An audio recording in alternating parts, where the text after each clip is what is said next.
¿Hay alguien del grupo que dejó de accionar bilórico? Sí. No están listos, ¿no? Sí, están. Sí, no te tengo yo.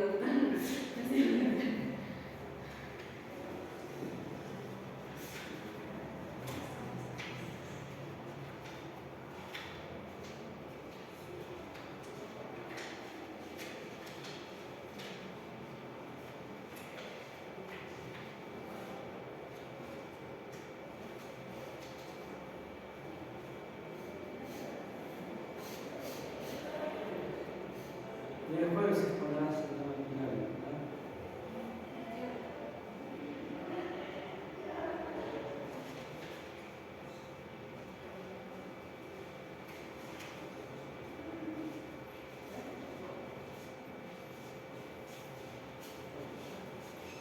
Ya.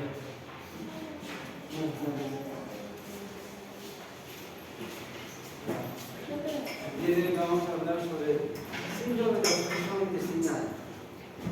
Y principalmente, aparte de síndrome de obstrucción intestinal, vamos a hablar del concepto que sí es de manejo clínico, que es la suboclusión intestinal o subobstrucción intestinal.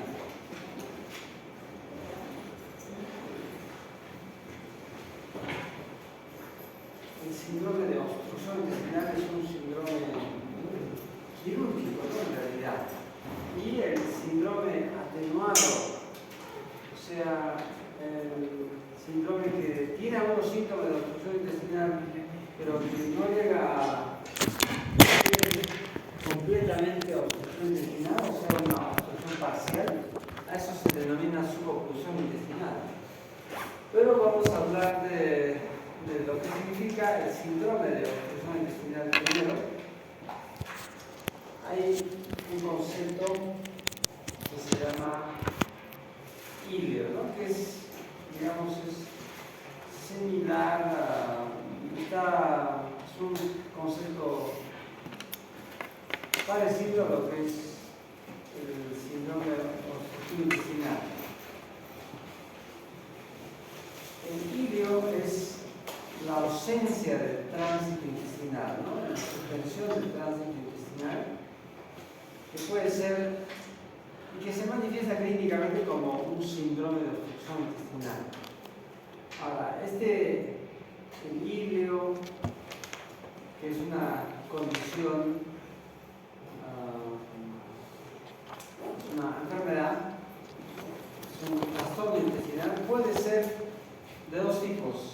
De tipo adinámico o funcional, que se llama, donde no hay una obstrucción por sí misma, no hay una obstrucción mecánica del tránsito intestinal, sino más bien hay una alteración del funcionamiento, ¿no?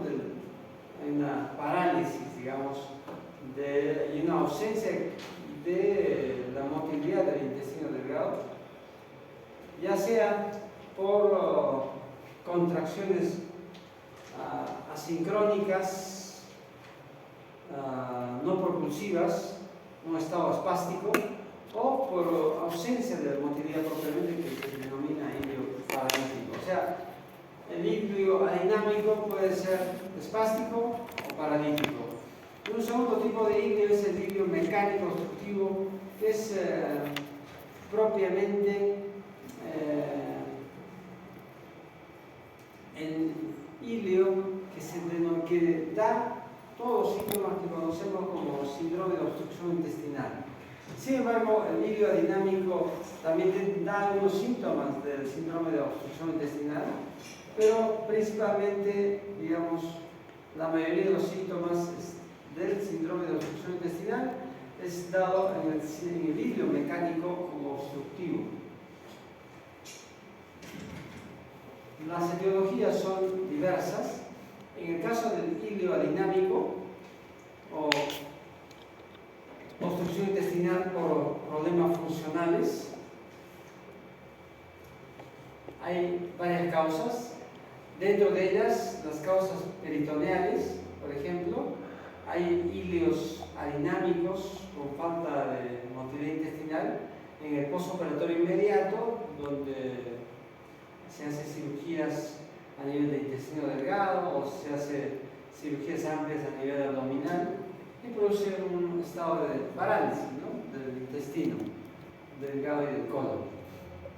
También hay ilio adinámico en enfermedades inflamatorias del peritoneo, como peritonitis, pancreatitis aguda, sobre todo de manera, en forma refleja, ¿no? Se produce la disminución de la motilidad intestinal por el proceso inflamatorio de un órgano cercano, ¿no?, el intestino delgado.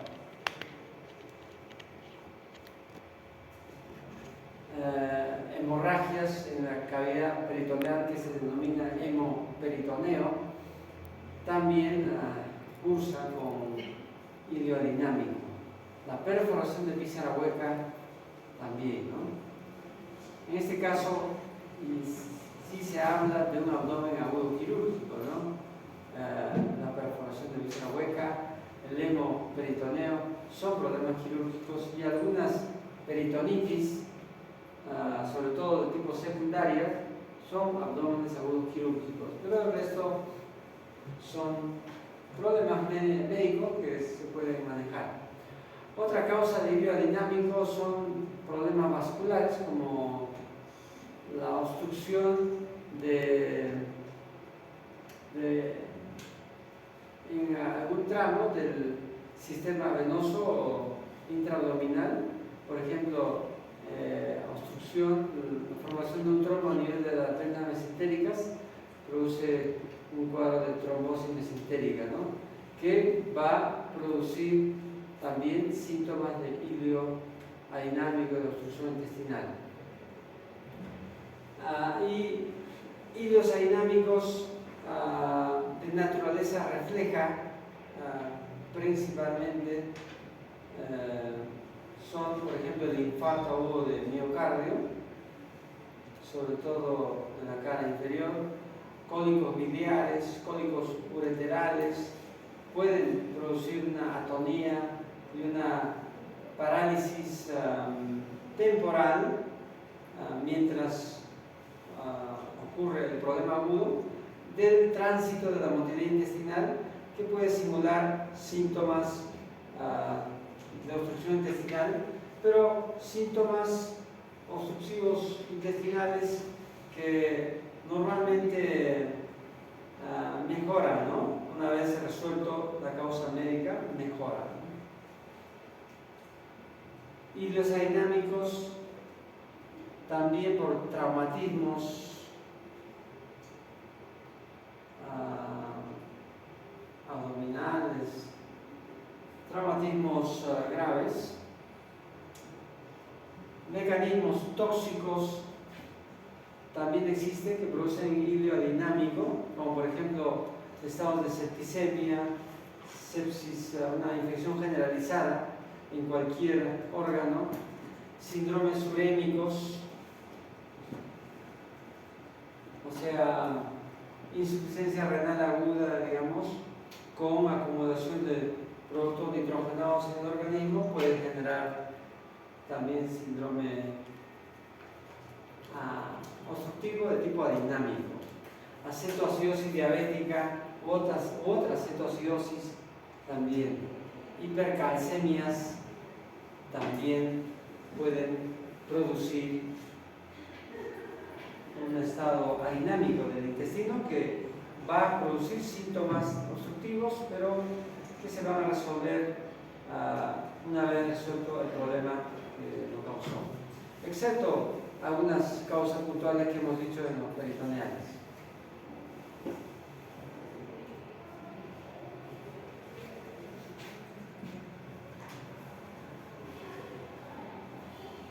Hay estados de deficiencia también, como por ejemplo hipocalcemias, hipocalemias o hipopotasemias, enfermedad de Addison o insuficiencia suprarrenal aguda puede producir estados de hipotiroidismo, también podría producir estados temporales de obstrucción intestinal o síntomas similares a la suboclusión intestinal, de tipo dinámico. En el caso del ilio mecánico, sí es el ilio obstructivo que produce un síndrome de obstrucción intestinal netamente quirúrgico, cuya resolución va a requerir la participación del cirujano. Dos tipos de ilio mecánico o obstructivo: obstrucción simple y obstrucciones con estrangulamiento añadido. La obstrucción simple, por ejemplo, está dada por presencia de cuerpos extraños. Cuerpos extraños en la luz del intestino delgado puede ser, por ejemplo, la presencia de cálculo. Señoritas, la última vez que hacen eso, no saben. Cuerpos extraños en la luz del intestino delgado, como por ejemplo cálculos que han migrado desde los conductos biliares hacia el intestino, ¿no? Y pueden producir una obstrucción, ¿no?, de la luz intestinal, lo que se denomina ilio biliar. Parasitosis, cuando hay abundante cantidad de parásitos, sobre todo los parásitos grandes, ¿no?, como Ascaris, por ejemplo, forman un ovillo como si fuera una maneja de lana, pero lleno de parásitos, puede producir obstrucción intestinal eventualmente. Otra causa de obstrucción simple son las lesiones de la pared intestinal causadas por tumores como, bueno, adenocarcinomas en el intestino, linfomas, también pueden producir obstrucción intestinal.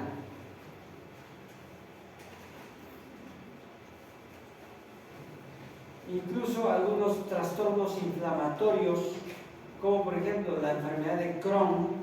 La enfermedad de Crohn, un tipo de enfermedad inflamatoria intestinal de tipo autoinmune, produce síndrome de obstrucción intestinal de tipo mecánico por afectación de la pared intestinal.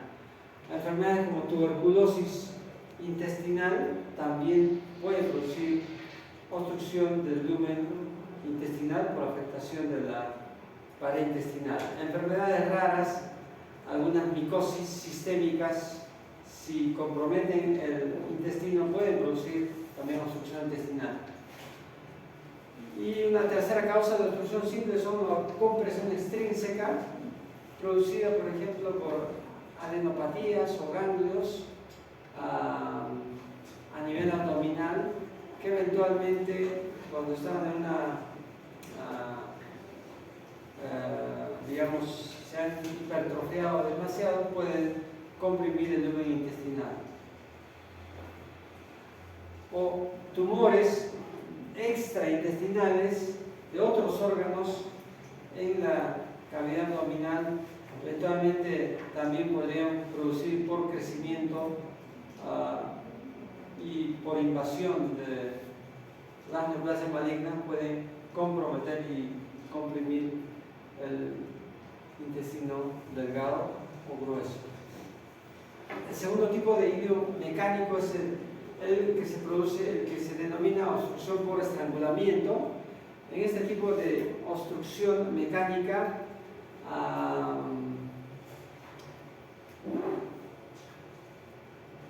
el intestino delgado va a sufrir fenómenos de isquemia, ya sea debido a incarceración, como por ejemplo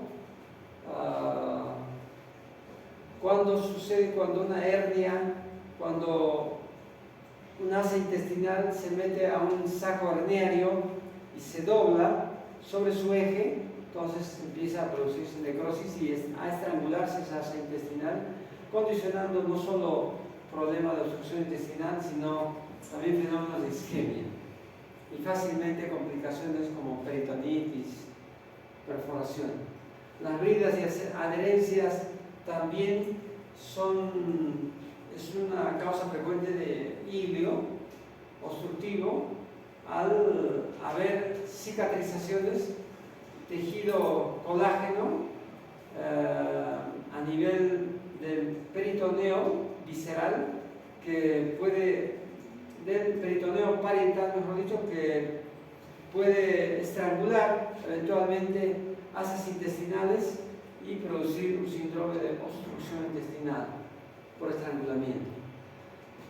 Una causa frecuente de síndrome de obstrucción intestinal por estrangulamiento, sobre todo en hospitales del Ministerio de Salud, son los vólvulos del sigmoide, por ejemplo, obstrucción de intestino grueso, frecuente en poblaciones de altura, ¿no?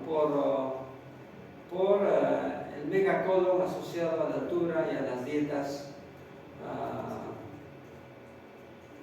ricas en carbohidratos como papa, etcétera, maíz, etcétera, que hace crecer al intestino grueso, y asociado, bueno, a estreñimientos, etcétera, puede producirse este problema obstructivo en el intestino grueso que se llama vólvulos. Principalmente vólvulos en el sigmoides es común.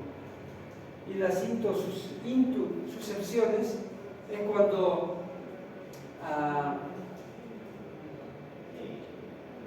una asa intestinal se mete en el lumen de otra asa intestinal, y de esa manera, digamos, al meterse dentro de la luz intestinal, de una asa intestinal, produce la obstrucción intestinal.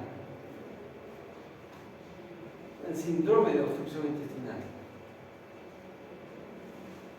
El cuadro clínico del síndrome de obstrucción intestinal, ¿cuál es la característica más importante de los síntomas del síndrome de obstrucción intestinal? Los vómitos son un síntoma característico de la obstrucción intestinal, principalmente de la obstrucción intestinal alta. Vómitos alimentarios al inicio, vómitos luego biliosos y posteriormente fecaloideos, sobre todo asociados los fecaloideos a obstrucción del intestino bajo. Ahora, el síntoma más característico de la obstrucción del intestino grueso no es tanto los vómitos, puede haber vómitos, pero lo que caracteriza la obstrucción intestinal baja es la distensión abdominal, ¿no? La distensión abdominal, la hinchazón abdominal. Asociado, además de estos dos síntomas, se asocia dolor abdominal frecuentemente en ambos tipos de obstrucción intestinal, tanto alta, intestino delgado, como bajo. Hay ausencia de eliminación de gases, eso es otra característica, o una dificultad para la expulsión de los gases. Sin embargo, en algunos tipos de obstrucción intestinal alta puede este síntoma ser tardío, ¿no? Y no ser una manifestación precoz. La dificultad para la eliminación de gases puede presentarse ya cuando el problema obstructivo ya tiene una evolución, ¿no? De varios días.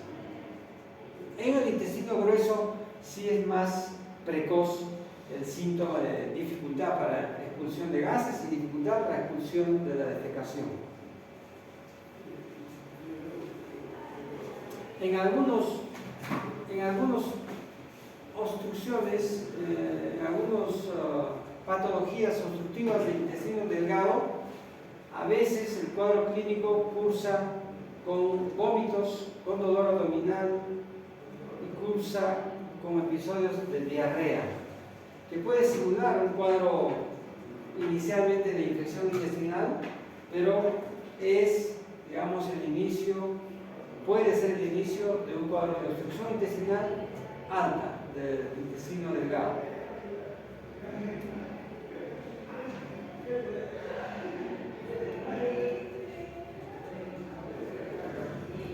Las complicaciones que produce el síndrome de obstrucción intestinal. Al haber una ausencia de motilidad en el intestino delgado, o una disminución de la motilidad del intestino delgado y ausencia de expulsión de la materia fecal, hay retención de las secreciones intestinales que no se logran expulsar adecuadamente y además, especialmente en los problemas de intestino delgado, hay un problema añadido de disminución de la función del intestino delgado que consiste en la absorción de agua y en la absorción de nutrientes. De esa manera, al no reabsorberse a la circulación sistémica el agua, los nutrientes quedan atrapados, ¿no? Dentro del abdomen, generando edema en las estructuras abdominales, acumulándose agua en el abdomen, lo cual disminuye el volumen circulante, la volemia finalmente, ¿no?